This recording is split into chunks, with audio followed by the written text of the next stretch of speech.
So welcome everybody to this week's Genuine Conversation.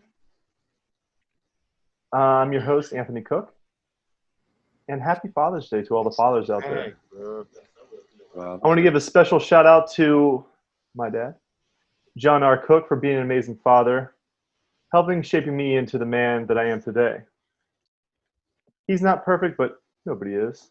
We're all full of flaws, imperfections. But he was always there. He was always there to support me. We don't always see eye to eye, but we have a mutual respect for each other's opinions.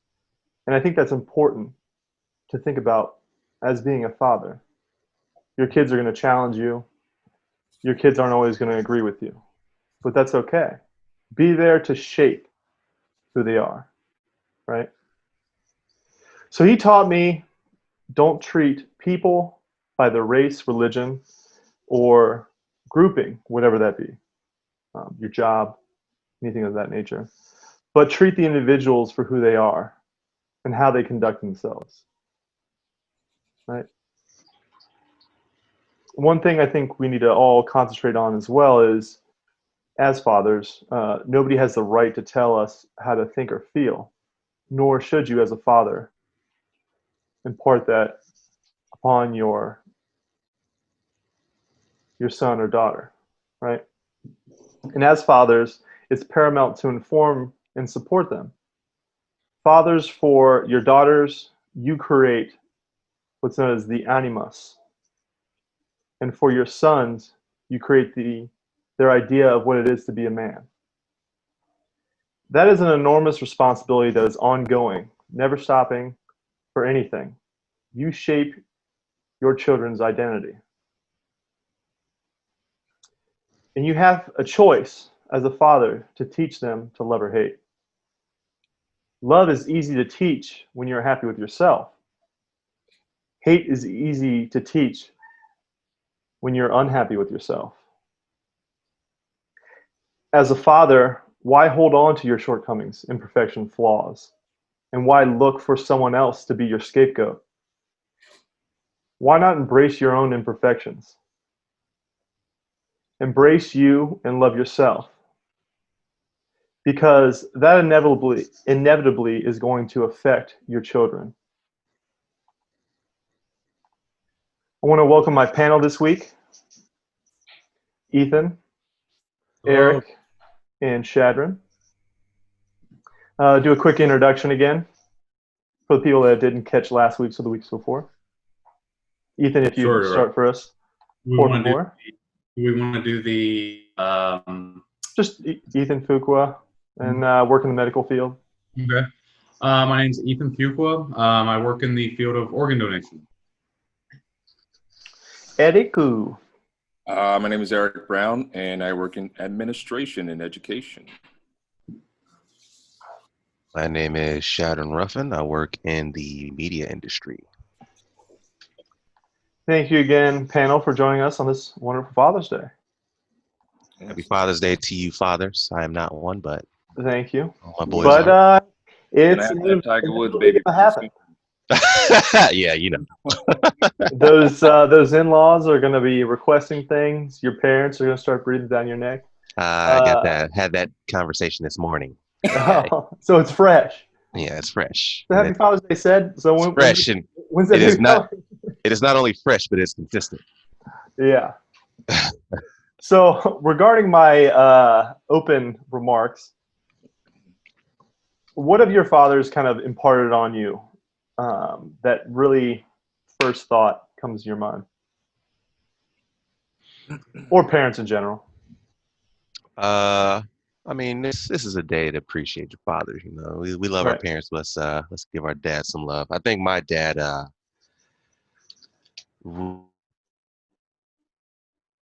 and listening. He used to talk a lot, and I used to listen.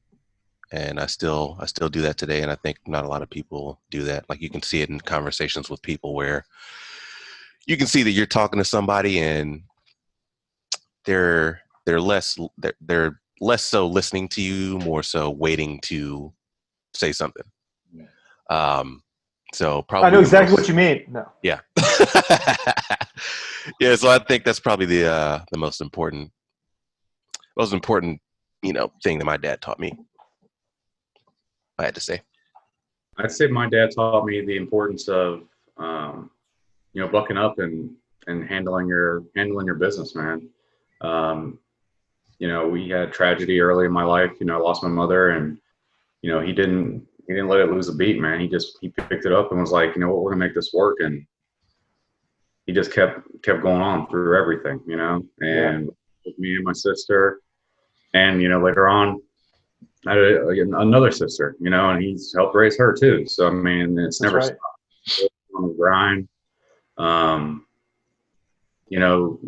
Not shirking responsibility at all ever. Just you handle yours, and that's Mhm. I think that's super important, man. Absolutely. Hey, Ethan, sorry to hear about your loss. Appreciate that, It's brother. tough. I know it's kind of tough to kind of even mention and talk about. Actually, I couldn't know. I couldn't. All I can do is give you my sympathy. I know that's pretty tough.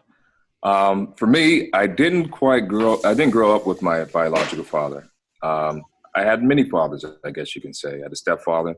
I had my grandfather, and I had my uncles, um, who are, I guess, more or less the catalyst for who I am today.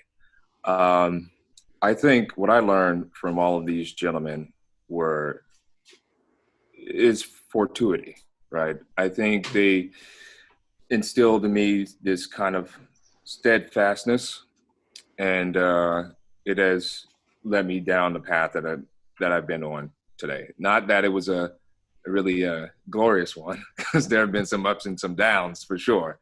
But here I am. I'm successful. I have a family of my own, Mhm. and if it wasn't for them as a collective, I think I wouldn't be the man I am today. So, Your parental figures aren't always your biological, and that's important to recognize too. Isn't necessarily your biological father. It happened to be for me, right. um, which I feel lucky to have. Because I do know a number of other people in a similar situation to you as well, Eric. Um, and being whatever role you are as a father figure, Ethan, you play a big part into Landon, yeah, my nephew. Landon, and being that parental figure. Uh, so Ethan's sister, her um, biological baby daddy kind of just disappeared completely. Yeah, like from the very. So Ethan's kind of uncle / father for Landon. Same with my dad. He's granddad and dad. I mean, Right. kind of balance. Mm-hmm. Yeah. So kind of starting that off and transitioning into our first topic, the talk, right? And as a father, talking to your children about race. And, for all of us, inevitably, if we have kids or not, then me having a kid, my son being half African American, the talk about race becomes a little bit more complicated, right? Uh, and instilling identity, right? And I think that, me personally, I believe that we're more than just this, right? Um, I believe in consciousness, and I believe in energy, and I believe that we're more than just our physical self, right? Whatever that is, however you define that. But I know, and I live in a realistic world where I know the importance that society puts on race, right? I can't play that off and say, hey, I'm self-denying and just believe in this thing, so right, race doesn't matter. That's naive to believe that, right? Yeah. And I believe that our consciousness is our true identity, and each of us needs to have a balance in our consciousness referring to my opening monologue, I believe you really need control over your mandala, right? And if we repress and prohibit, where does that go, right? It goes into our subconscious, creating ugliness and hate. And as a father, I've had to do a lot of self-reflecting and look at my imperfections and say, hey, I'm okay with not always being perfect, having these flaws, but how can I work on them? How can I turn them into a strength, right? Right. And for being a father with a daughter too, Eric, you create that animus, which is that archetype, right, in her subconscious that she knows of, and is constantly operating inside her, right? Right. And as a father to his son, we're that example for them directly. Mm-hmm. And I don't know. I really feel that you need to love yourself to, again, teach them, to shape them. And I think that's of the utmost importance. What is your all opinions on that? I agree 100%. I think the difficulty lying in that is, you said to love yourself. And I think the first step, even before loving yourself, is to know thyself. Mm-hmm. You have to know who you are. You have to ask yourself the difficult questions, and be a natural detective about your own consciousness to be able to love it, to further understand it. You may not understand it in its entirety. I don't know. That's an ongoing process, I believe. Exactly. Tat pharmacy, that is lifelong, Exactly. right? That doesn't And, just come and go. and I think we also have to remember that we're living this life for the first time, and we're going to make mistakes. We're Yeah. going to make some terrible decisions. I know I have. Oh yeah. We learn from it, right? And we grow, Right. and we develop, contingency plans so you don't repeat those same mistakes. And then you instill that into your son or your daughter,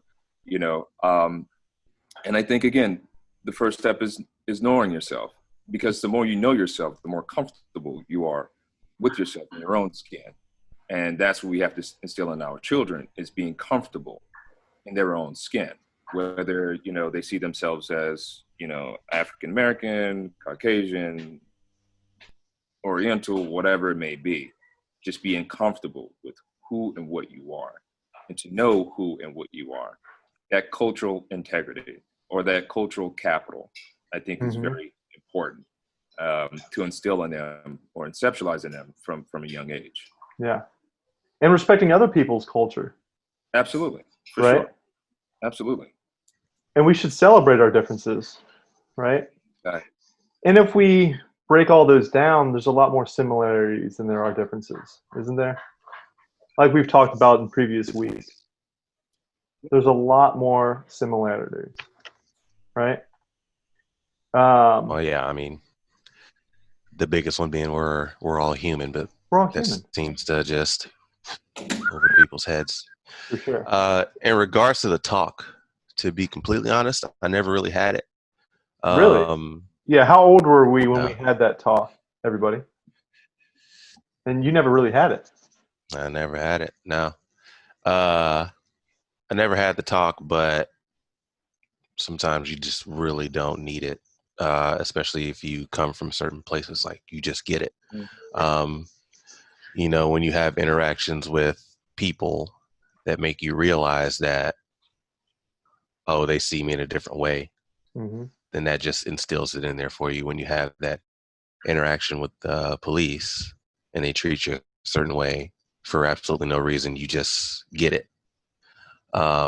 So the talk was just, for me personally, just life experience. Like I never had the formal talk, but I didn't really need it because I knew. Understood. Right. You live enough and you have enough experiences that you learn that you have to move different. You have to move a little differently than everybody else for self-preservation, you know, So your parents were proponents then for self-sufficiency, I'm guessing. which sucks, but you know, that's life. Sorry, it was a Definitely. little, I little glitch there. play a Yeah. little lagging there. I feel like it was kind of early on. I can't remember, I can't pinpoint a specific, age. Um, but I mean, there was always a bit of tension because my maternal grandmother really didn't like my dad. Like she didn't like him, and it wasn't until Really? no, dude, she did not like him. She didn't like. I mean, we can go through my entire, that was a topsy time. But, I mean, But she ended up being basically your surrogate mother, though. I mean, in a no, way.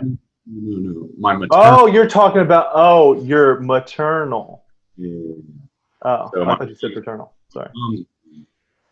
She did not like my dad, and I never understood it for the longest time. He would always, when she was coming over, he would leave, and I always thought that was so weird. I was like, I wonder why Dad doesn't want to see grandma when she's coming over. That's so weird. And it came later on that I kind of learned why she didn't like him, and we did we discussed issues of race, and like I remember my dad telling us that there are some people in the world that are just not going to like you. You're not going to do anything. You're not going to even know them. They're not even going to know you. But because I'm your dad, they're not going to like you.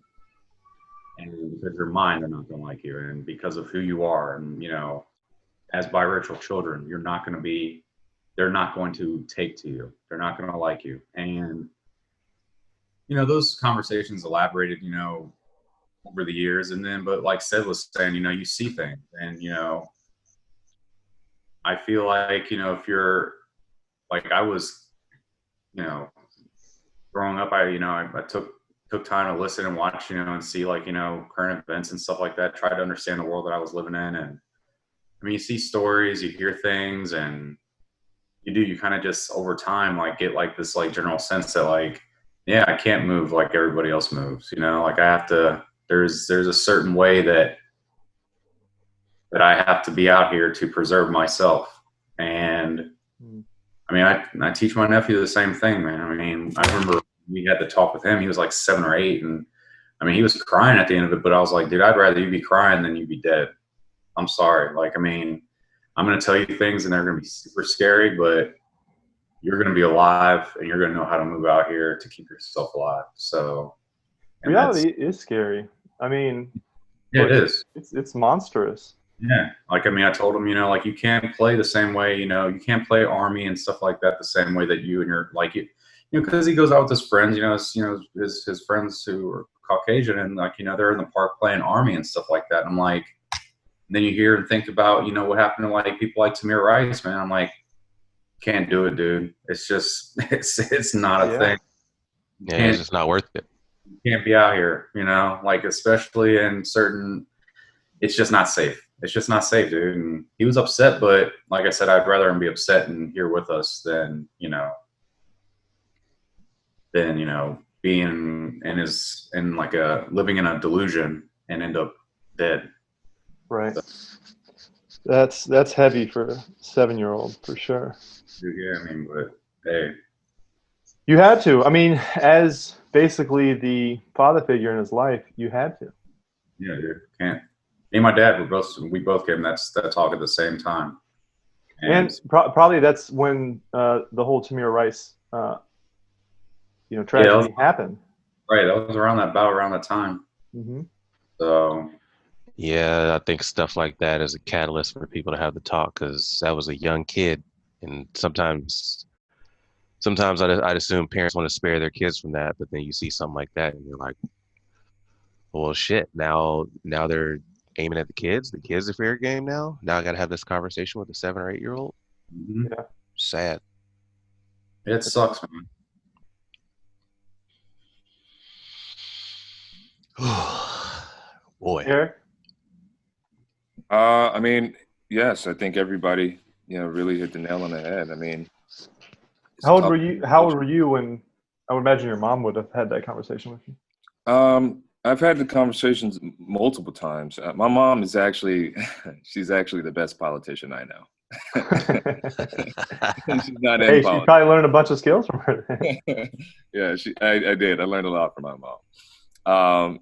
And she's very smooth and classy, very smooth and classy, but also at the same time, she will just drop knowledge on you that'll just leave you breathless, you know. And I've always constantly had that talk with my mom because she was just kind of like a really predominant figure in my life.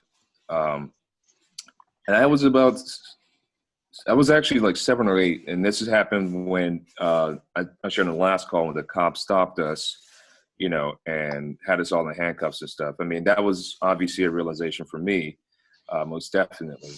And then following that came like a series of conversations as I got older, not with just my mom, but other men in my life who were influential.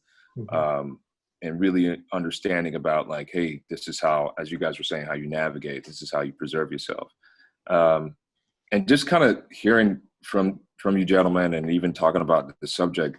Man, what a sad world we live in when we have to have these kind of conversations with our children.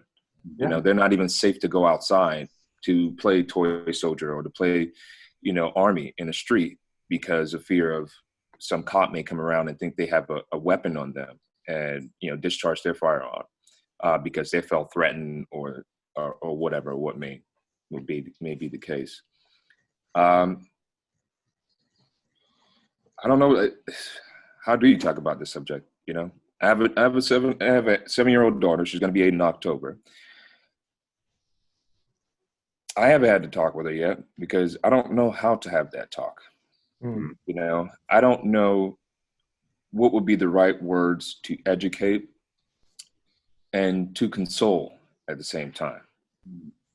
She's still a child, so I want her to do what children do, but I also want her to be knowledgeable of what is expected of her and what she may face as she gets older. I don't know how to do that, to be honest with you. I've given like many briefings and stuff in the military, outside the military, and some really hard stuff. And even kind of thinking about it makes me emotional because I don't know the right words that will educate and console her at the same time. I don't think there are any, to be honest with you. Yeah. And I'm not really quite looking forward to it. But especially in light of everything that's going on now, I have to have that conversation with her. Yeah. It has to be a realization. And it's going to rock me. And it's probably going to rock her. Maybe not at the moment, but as she gets older and she starts to see things, it's tough. You're removing the child's innocence because you have to tell them this stuff. Oh, yeah. In order to preserve their life, as Ethan was saying. So, I don't know. It's going to be a rocky road, and I'm really not looking forward to it, to be honest with you. But, Yeah. Yeah, it will be. I'm not sure if there are even any resources or anything like that, maybe put together by people in, the mental health community or whatnot that could, potentially help. Like, it's difficult, man. I mean, I wish I had like better advice to give on like, how you approach that topic. Like, I mean, we do need something like that though. You know what I mean? Like, so that we can, like you said, so that we can present this information and, I mean, not have to break down somebody, to the point that they're like, now, essentially their innocence is lost because of it. But I mean, I think that'd be something that good to look into. I think maybe. Well, one of your first lines of support is your friends and family, right? Family first. But I have your back, Eric. I'm going to have that talk with Jackson. And I think even just word of mouth like we kind of are. Mm-hmm. And thinking about it, and you know, even just bringing it up, I think is important. And again, unfortunately, we have to fucking talk about this, Right. right? For me and my dad, it was And I would love to just, you know, theorize and talk about philosophy, and then talk about consciousness, and you know, addressing identity and consciousness. I rather I'd rather talk about that all day long, but again, we live in a society where we can't just ignore, Oh yeah, no. right, the paradigm of what we live in. Mm-hmm. And then hopefully, you know, the older we get, the less that paradigm has the control over the society we're in, right? Hopefully those walls start to break down. Mm-hmm. And I think, and I say hopefully, but you know, I'm doing talks like this and discussions like this to start that, right? I think you need to be active. I don't think it's a passive thing and wishing and hoping it's gonna Get better. get better. I think you have to make steps.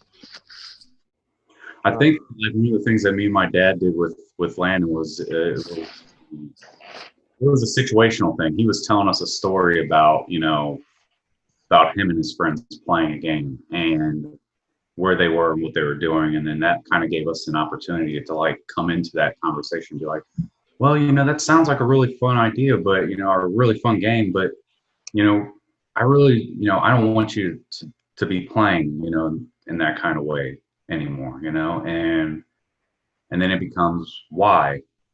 And then you're able to start to talk about, you know, like the differences in perception and, you know, about their safety and, you know, that, you know, they're safe, but at the same time, there's things that there's situations and there's people out here in the world that won't always think of them as just another kid. And because of that, you know, they have to move differently. You know, they have to take proper precautions and steps. They can't do certain things, you know, that you know maybe some of their friends can do. I mean, I mean, you can kind of, you know, I don't know. It was fucked up, man. It was a fucked up conversation, but I mean, it's I would have that conversation 100 times versus, you know, ignoring it, putting my, you know, like the ostrich with its head in the sand and just like pretending that, you know, this is not a thing. That's what I mean about being active too. You know, unfortunately, we're all in the boat in this conversation right now, where we're going to have that conversation. Right. I mean, but here's another element in this. I mean, I just thought about this as you guys were talking, and just really listening to, you know, trying to be the active listener, as said, and man, that's a lot of stress. That's a lot of anxiety. Fuck yeah. You know what I mean? Talk about, and Ethan talked about mental health. I mean, because we have to have these conversations, I can't even imagine the mental health of our children as they're trying to process this.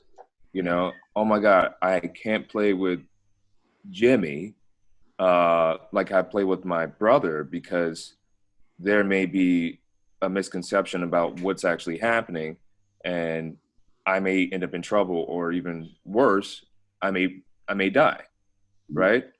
Or I have to be careful and watch people and not talk to these people because I don't know them. And for what my dad told me in the past, they used to lynch people. They used to lynch us, or they used to burn us in churches. And like, just really kind of thinking about that again, where is like the warm handoff? Where is the lack of pressure and anxiety and stress? It doesn't exist. And to put that on a child, even with what I went through, it's a hell of a thing. It is. It's a hell of a thing. It really is. And unfortunately, it almost creates further division, doesn't it?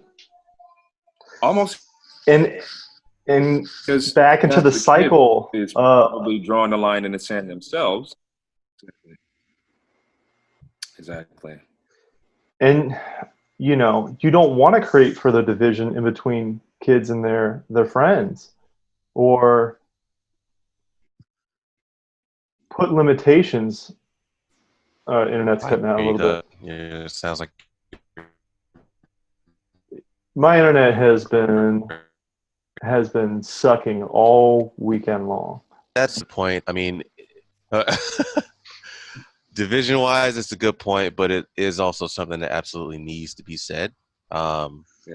I think We it's more can't. mindfulness than, hey, Yeah, you have to be mindful of it. You have to, again, it's informative of you to take care and move in a different way, at least when you're in specific places around specific people, because otherwise you're putting yourself at risk. It doesn't have to be physical harm. This could be when you're in the workplace as well. Like, I have to move different in the workplace. 6'3", 200 pounds. So right. if manager A is over here, he's this small unassuming guy, and his subordinate does something wrong, and he's coming down on him, that's a different story than me, going up and yelling at my subordinate as a giant black dude. Like, there's a different perception. Like, there's already this general air of, subconscious, I don't want to say fear, like more standoffishness. So, Well, you it's know, in our programming that's yeah, that's in our subconscious, right? yeah. And I think the media So plays a big even factor in that. even just in those situations, like, we have to move differently. And people can come out of the woodwork and say, well, you don't have to do that. You're kind of just, that doesn't really happen. Nobody's afraid of you. Nobody's standoffish or anything. I mean, I'm like, you don't know, because you haven't You had haven't. me you haven't had me in your face yelling at you. Like, Right. it's at that point, it's not just about the job. Like, you're feeling like threatened and stuff. It's because of, subconscious programming. So, it doesn't have to be something that's threatening to your life. It could be threatening to your livelihood, or threatening to, where you live, or how you make your money, or how you prosper, or literally just walking down the street, or having someone randomly call the cops on you because you're moving in a way. You're fishing. Yeah, I yeah, saw a you're video of fishing the or guy barbecuing. fishing. Yeah, the guy Yeah. fishing this weekend, and it's like, he lived So, in. and it's a shame, because those are situations where you don't even feel like you have to move different. You're just out being yourself, chilling with your family. But then somebody's watching you, and you're like, well, I didn't know they were watching me. I would have moved different. Right. When you shouldn't have to in the first place. Just Absolutely not. yeah. But unfortunately, society is the way that it is. It's something that you can't just ignore. Nah. Yeah, and burying your head in the sand is not the way. Like, it's not conducive to anything. Like, having these conversations with ourselves, and then having these conversations when you can with people, is what changes things. It really does. Yeah. And I think the more we have these conversations, the more we can dissolve these barriers, Mm-hmm. right? I mean, it's only going to be dissolved through compassion, empathy, and sympathy. yeah.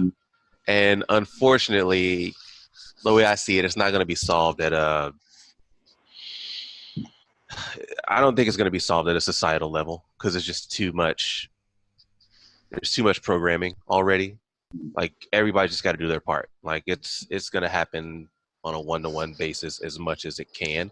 I mean, there are obviously, generationally, there's going to be a shift. There's a shift with every generation. And I don't know if you guys saw that that TikTok trend around when the riots or the protests and the riots started, about the white kids confronting their parents about racism. I did. Like, this is the generation right after, and they're speaking to them, they're preaching to them bold about, as hell. yeah, I was and bold like, as some hell. of those videos, I was like, oh my Yeah. God. And that's the thing. Like, this is just the difference between one single generation. Like these kids, you would assume would be in the midst of their diverse communities, like, you know, white, black, Asian, Mhm. Latino, all those kids probably mingling together wherever they are, wherever they live. So all those notions that their parents are holding are invalid in their eyes, and it's proved to them that it's invalid every day because they hang around these people, they're friends with these people, but their parents, again, insulated, probably not interacting with the very people that they're talking shit about, Mhm. but seem to think that they're correct. When on the other hand, their kid is hanging around all these people and not seeing a single shred of truth to the things that their parents are saying. Yeah, and saying, hey, through my experience, I'm not seeing that. Yeah. You're telling me these things. I'm not seeing that at all. Yeah. So who do I believe? And that'll screw up a child's identity too. And again, Well, these kids, it's not screwing up shit. They're schooling their parents. Yeah. But yes, I can see what you're saying. Yeah, I feel like well, you know, and constant communication, integration, being next to each other is going to help to finally, like, I mean, dude, we are, and we've been since, and we talked about this last couple discussions ago, how, you know, ancient times, there weren't really like that many talks about race and racism. Like, it was more classism. And I think that we're now getting closer back to a time, closer to a post-racial society. We're definitely not there yet, but I think that we're moving closer to it every single day. yeah. Open lines of communication with each other. And like you said, trying to empathize, trying to understand. People are next to each other, seeing, you know, that these old views are invalid. Dude, the fucking, I mean, it's, what's the saying? It's like the night is darkest before the dawn. Like, the dawn is coming, dude. And I feel that. I feel like people of the old ways are clawing, digging in harder now. That, And I've had multiple conversations with my dad. My dad is one that believes, he said, in about 80 years everybody's going to be about the same color, so classism is going to kick in. yeah, that it will 100% do. I remember reading in like Scientific American, they were talking about that, dude. Like, eventually, I mean, I'm not, you know, trying to promote myself. You cut out for a second, Ethan. Complexion it's gonna be like, oh, what race are you? It's like, what are you even talking about, dude? Like, race, that's not even a thing. Like, Yeah. be done with it. It's over, dude. Like, it's finished. And then there's gonna come the real problems. This racism is masking all the anger that's gonna be directed towards the classes. Oh, once the exactly. curtain comes, everybody, yeah. And again, this is the curtain right now. It's a control. It's a control curtain that right. Ethan, like you've said in multiple weeks past, the upper elites with their money and power are projecting out there and echoing and making sure that it's operating in your subconscious. So there is no unity. There is no questions about unveiling their intent and their level of control. And a lot of people are waking up and seeing all those signs and seeing how, Yeah, man. Yeah. that's all bullshit. And they can smell it. We can smell it. Hard shit. We can smell the bullshit. People who know, and it's, I mean, humans, I think, will always be able to find reasons to hate each other. Like, even if you have, you know, if we are in a post-racial society, people will figure out something to hate each other for. Exactly. Like class, or, oh man, fucking shoes you wear, or something. They're gonna hate on you for something. Like, you know, oh, you put your fucking socks on, 2 socks on before or you do like 1 sock, 1 shoe, 1 sock, 1 shoe, or, you know, something like that. People will figure out something to hate on each other for. But I think at this point right now, it's heavily on, you know, that deep state, man, that third, like, you know, like that right behind. There's a group of folks right behind it all that are controlling a lot of wealth and a lot of power. And if they can keep us scattered, they can keep control of that power for as long as indefinitely, you know? I mean, once the floor falls through on people hating each other for race and cultural reasons, there's not going to be anything compelling enough for people to build hate around. Like, True. whatever outside of race that you're going to hate somebody for, it's never going to hold the same weight. Oh yeah. And they're all going to fail, and then they're going to fall back on classism again. That's just what I think. Yeah, and again, that's my opinion too. I'm perfectly in line with exactly. And- Yeah.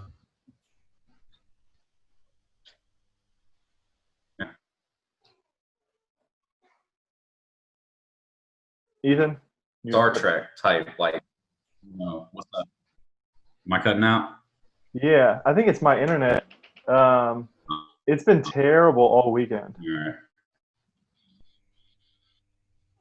Everybody's on duty right now, sucking up all the bandwidth. It's Father's I'm Day, saying. baby. Everybody gets to sit on the Xbox and the PlayStation.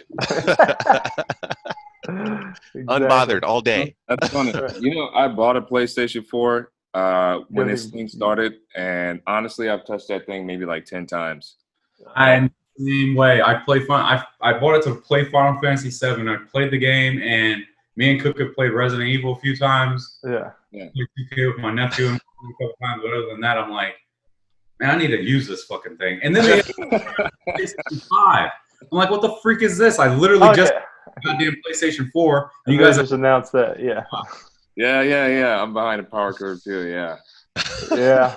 Man, like, however, you know what, gentlemen, you guys are making some really strong, valid points, and I just got to thinking. I watch a lot of Minister Farrakhan's his speeches and stuff, and I read a lot of his literature. And people have their reservations about him and whatnot, and everybody has reservations about everybody. So let's don't try to please everybody. That's all I gotta say. Yeah, but I think one of the most important things to kind of combat this as a whole is, you guys are right. We have to uproot these elitists who have control. Like, for instance, look at NAACP for example. I mean, that was started by a Jewish man, okay? And that's why they cannot own any business of their own. They have to take donations, right? So we have to understand the economic value of our culture, and we have to take ownership of it and profitize off of it, because it is ours. Okay, it may not be West African, it may not be Moorish or whatever, but for right now, for all intents and purposes, it is ours. And I think once we create that even playing field economically, then we can kind of continue or start to coexist politically, and really kind of get people in there who are about a change, who are about cultural connection, who are about the human connection. Right. And I think that's when we will really start to see some change. And I think Seb was right. It starts at the ground level. It starts from person to person. The most information and what I learned in the military is not through documents, it's through people. And that's why you have human intelligence, is because, people talk to people. Even if we live in this day of technology, the spoken word is still more powerful than a computer, than a text message, than, opening up a book. And I think therein lies the or the key to our success is, to create those platforms that we can operate economically and then politically. But I think Seth is right. It starts with the individual, and it starts with the African American, as I said earlier, knowing themselves, and as you said, Anthony, loving themselves. And then we can kind of continue to push from there, because you gotta what I mean by that is, you gotta love your history, whether bitter or sweet. You gotta love it, because you gotta know it, and you gotta learn from it. You gotta, or you're doomed to repeat it, right?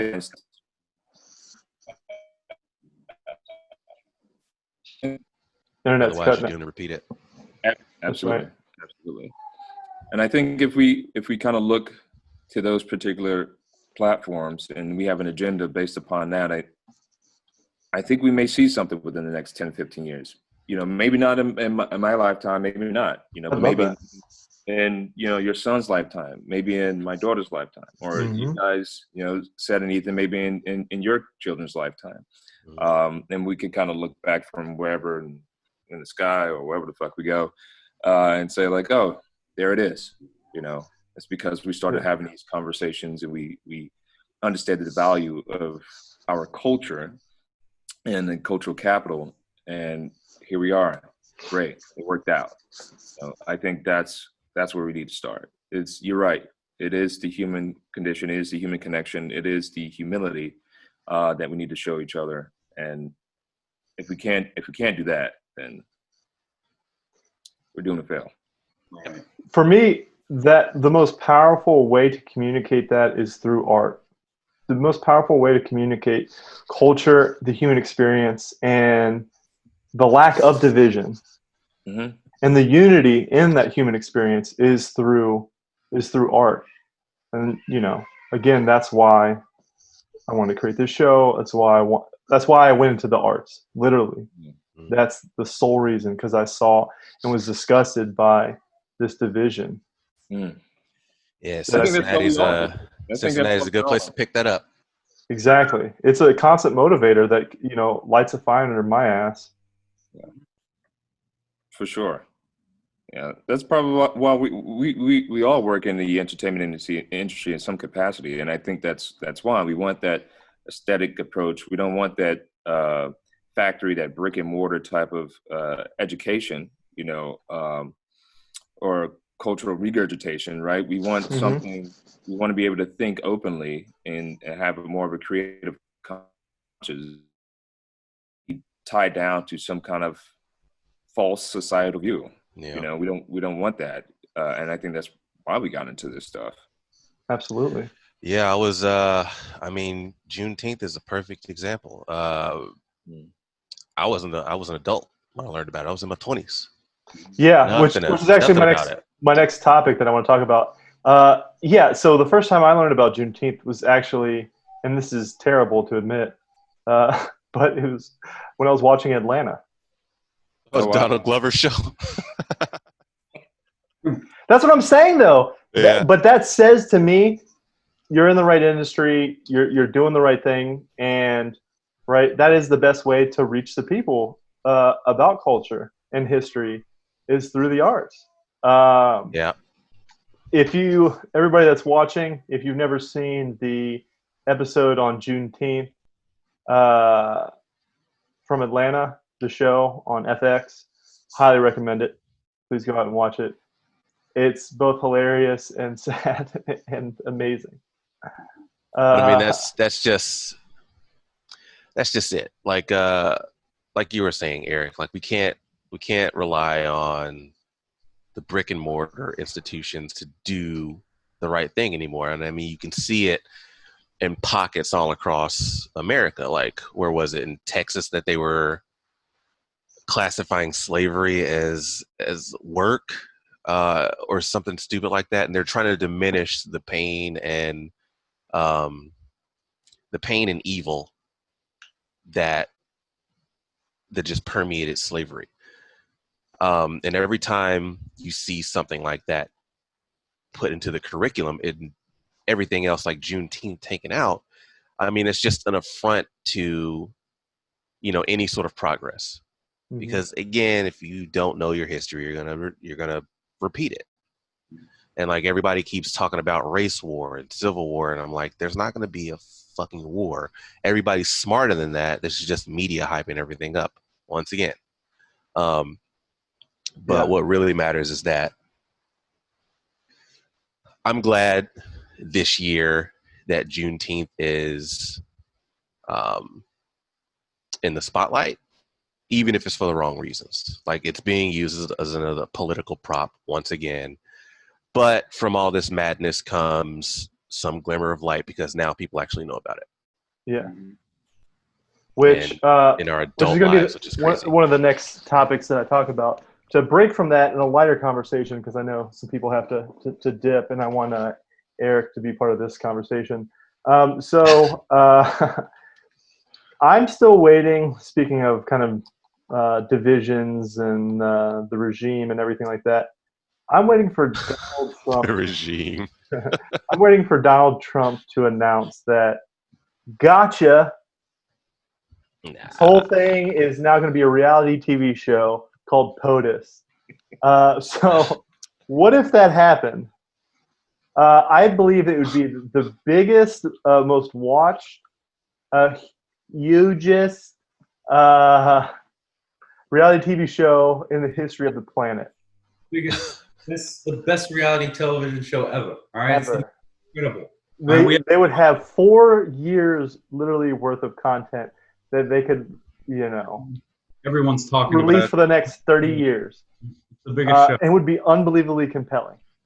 I do think after he starts to release that, he would then go back to the WWE because he is the only president in the history of the United States that is in the WWE Hall of Fame. And I think he's going to be. What is that? How bizarre is that? It's literally Insane. straight out of Idiocracy, which I want you all to go watch if you've never seen it. Terry Crews is the president, and formerly in the WWE. Oh my God. So if that does happen, right? Who do we think is going to be on each other's tag teams? All right. So what I think is going to happen is this. I think Donald Trump is going to choose Ric Flair, right? Woo! Because obviously, And well, it all depends. Are we talking about a I got him for Hulk Hogan. I think Okay. is that too soon? I think it's going to be him and the Hulkamania, and they're going to be the heels. And then I think the Prime Minister, Boris Johnson, is going to team up with Oh God. with Ric Flair because they have the same hair. And somehow they're going to win and be the heel where Trump has Oh to my be God, the, there's gonna be the so hero much- in return. so much weird hair on stage. Absolutely. Kim Black. Jong-un is going to choose Who's he got? Mysterio. Who's he got? Who? Who's he got? Mysterio. Rey Mysterio. Oh God! Oh, the worst. Oh my God. I'm pretty sure. What's his name is? God damn it! No, I forget his fucking name. Who's going to choose The Rock? Somebody's going to choose The Rock. Who's going to choose The Rock? Oh, who's gonna choose The Rock? The Yeah. Rock. Who's The Rock paired up with? Which country is The Rock paired up with? What's her name? Germany. Oh my God! Urkel. Yeah. Yes. Yes. That's rocking. That's rock. Rocking that's President Uncle. Yeah. Oh my God. That would be fucking hilarious. All right, Watch it. WWE, please watch this. We're giving you gold here. Yeah. You gotta go with it. who's going to Canada? Oh, with Trudeau? Yeah, who's Trudeau? He's got to be. He's got to be a lightweight. He's got to be able to move. Who's the lightweight? I don't watch wrestling anymore. I don't know any of the exactly. new people. Oh, you know what, Anthony? We talked about. You know what? They could choose the Undertaker. Let me tell you why. That's right. Let me tell you why. Because so when the Undertaker comes out in his coffin, right? He comes out on stage and he comes out of the coffin. The Undertaker is actually Famous Amos. He unzips down. he unzips down. The Shyamalan tear twist right there. Oh yeah, that's right. We said, Hilarious. and then Kane would then come out and reveal to be Donald Trump Jr. Oh my God. Plot twist after plot twist. No, he could be Creepy Joe. Oh boy, this guy. I mean, it fits. It fits. We're talking of the creepier WWE stars. That's right. That one fits. It fits, right? He's touching everybody's back. Who was Oh it? God, how do we end Oh up my with these God. choices? He just conducted the back touch. I can't believe it. He like paralyzes people when he touches their back. Like, No, that would be. He'd have to do. He'd have to be with Mankind because the claw was like it was able to, Oh, the back Oh, rate. yeah. Yeah, that's right. like his back touch is the same. It's got the same like level of, like. Oh my God, that's right, man. God. Oh, he's got his hand. He's touching the lower back. He's touching the lower back. Oh my. It is Creepy Joe for the takedown. So the commentators would be like Neil deGrasse Tyson. Oh, that's all you need. Come on, that's There so you good. go. That's so good. It's so It has to good. be Joe. You gotta have Joe Rogan on. Oh yeah, I was Oh, gonna yeah. say Joe Rogan's got to be on there Mhm. too, of course. And then Alex Perry for sure. Oh yeah. I should have invited him on here. My life. Even that board that snorted like what, $19,000 worth of cocaine has nothing on Alex Perry. This That level of energy is dude- it's contagious. Oh, I read about that a few weeks ago. yeah. What happened? Alex's stage name should be like Supernova. This dude has so much fucking energy, man. Oh He'd be yeah. like his So there was a wild boar that Oh, that's Either- right. That's right. ate an obscene of cocaine, and I assume it's dead now because a bear did that like a few years ago. Yeah. Heart exploded. And the comments were hilarious. They were like, for like 9 hours, it was the most dangerous apex predator on the planet, which you cannot refute. No, there's no way you could can't refute that. That is amazing. That's interesting because Running through the woods at 50 miles an hour. Right. That's right. Not even Just like bobbing and weaving, just running straight Fucking through trees. they have to snort first, right? They have to snort out the whatever food they're looking for, right? Oh yeah. Oh yeah. Oh, yeah. Their So fucking he nostrils probably were snorted wide a open. Quantity of it. Uh huh. You could smell everything. His nose he has a TI nose. Oh god. That's hilarious. How did we get to Yeah, Jesus Christ. bears snorting cocaine? That took a turn. That did take a turn. I like the road it's going down. Oh, yeah. This is the road I want to be on. There we go. So, Eric, I know you got a dip, Yeah, I got a hard out at 3:30 here. which is like now. Got to talk to my little girl. Yeah. I got to peace out too, man. I got to get up to Pops. Yeah.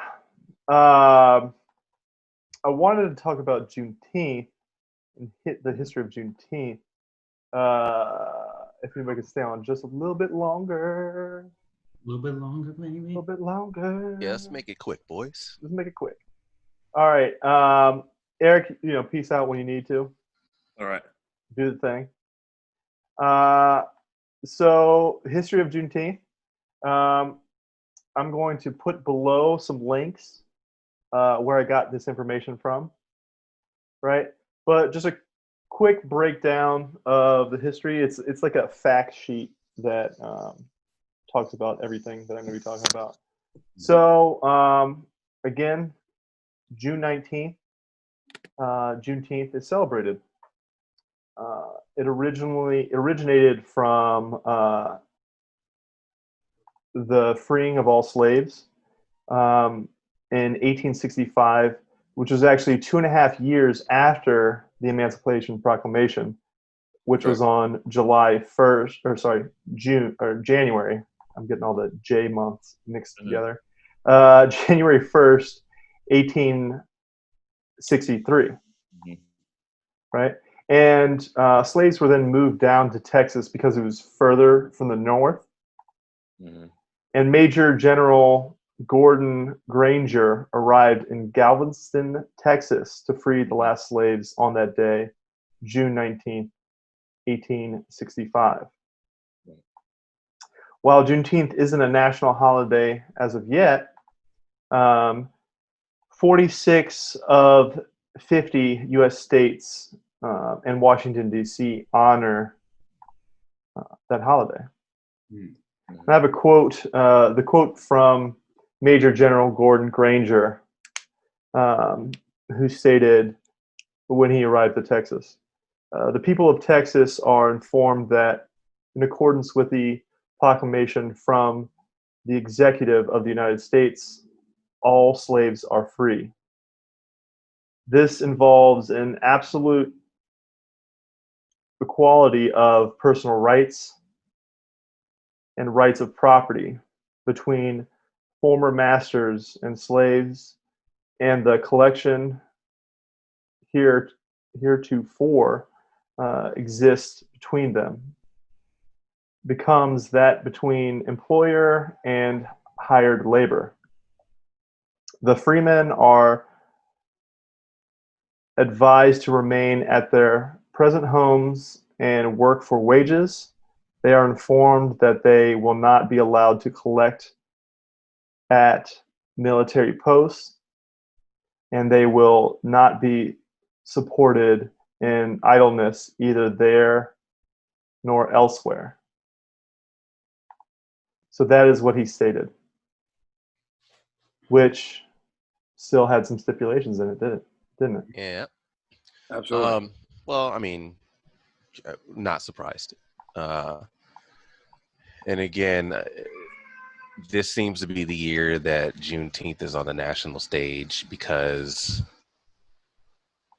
it's being used as a political prop because Unfortunately. Trump said something about it and tried to take credit for popularizing it, even though it's been celebrated. We're not even going to go there. Right. And this is just what I'm seeing is like it's a double-edged sword. Like it's getting more getting more play. It's getting more attention. Yeah. It's getting it for the wrong reasons, and even the Democrats are trying to use it as a political prop. Like all of a sudden, all these states are wanting to make it a national holiday, but so I want that without having to be prompted to do it by someone that you don't like. You know, exactly. I want to kind of announce the states that do recognize it in the year that they recognized it. So Alabama didn't recognize it till 2011. Alaska didn't recognize it till 2001. Arizona, 2016. Arkansas, 2015. California, right? Everybody thinks California is so advanced. So progressive. 2013. Yeah. Colorado, 2004. Connecticut, 2003. I'm sorry. California was 2003. Did I say 13? Yeah. I'm sorry. California was 2003, which is still pretty recent. Mm-hmm. Connecticut, 2003. Delaware, 2000. District of Columbia, 2003. Florida, 91. Georgia, 2011. Excuse me? Yeah. Florida, 1991? Head of the curve. All right, Florida. No. Georgia, 2011. Yeah. Idaho, 2001. Illinois, right, Chicago, being one of the major cities. You better drop that S before you get yelled at. Yeah, I know. My wife. My bad. My bad. As soon as you say Illinois, 2003. Indiana, 2010. Iowa, 2002. Oh, I thought you were going to say 2030, but go ahead. Nah, exactly. Basically. I mean, mind you, there's still states that don't recognize it. Yeah, what is it? It's still four of them? 4 or 5 of them? Yeah, exactly. Yeah. Kansas, 2007. Kentucky, 05. Louisiana, 03. Maine, 2011. Maryland, 2014. Massachusetts, 07. Michigan, 2005. Minnesota, 96, Mississippi 2010, Missouri 03, Montana 2017, Nebraska 09, Nevada 2011, New Hampshire 2019,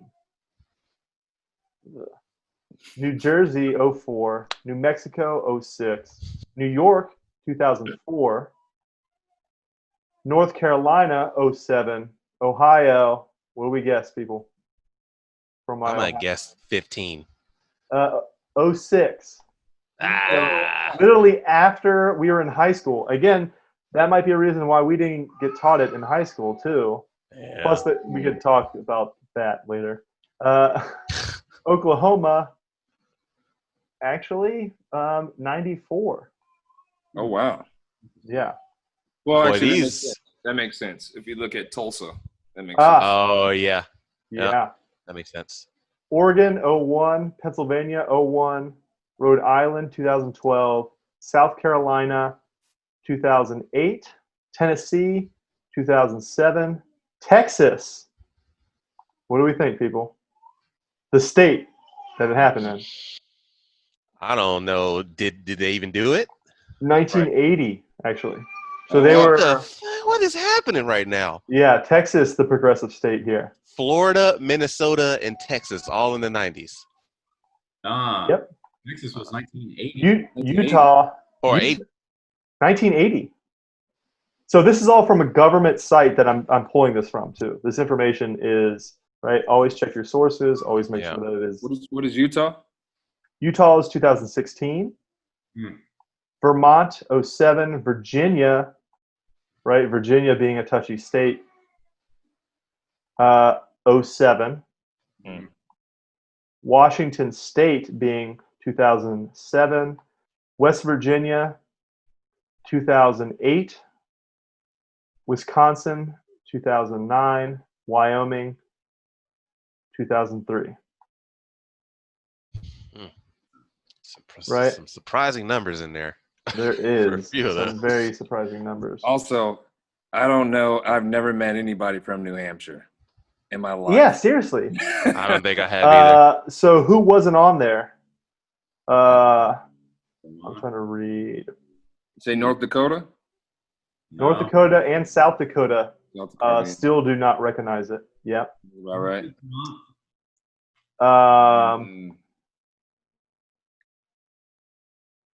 There's like two other. I don't think I heard the Carolinas either, did I? We heard South. South Carolina? But not North Carolina. Did we hear South? We heard North. North, I'm sorry, yeah. North Carolina. Let's see if South's on there. No, South Carolina's on there as well. Oh, really? Okay. For some reason, they didn't list on New Mexico? They did. New Mexico was on there. Okay. Well, That's what you're missing.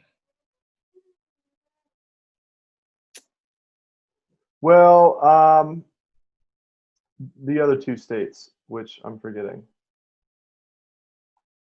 We're all forgetting. God damn. Yeah, we need to. Oh, there's three of them. Hawaii, North Dakota, South Hawaii. Dakota. Hawaii. That's right. Hawaii. We always forget Hawaii. It's out there in the ocean by itself. Yeah. I mean, they kind of get a pass, though. Yeah. How There's so? They weren't really part of all of it. Yeah, they weren't part of it. I don't think there's a huge black population down there anyway. So, I mean, There's not a it huge feels, white population either. it feels like very it's, state. I mean, there's a significant white population down there. It's enough. Yeah. I just think they're in that gray area. It's just like neutral. Like nobody's gonna fault them for not recognizing and celebrating it because it's not even really a part of their culture. Yeah. Yeah. Same doesn't go for North and South Dakota. Yeah.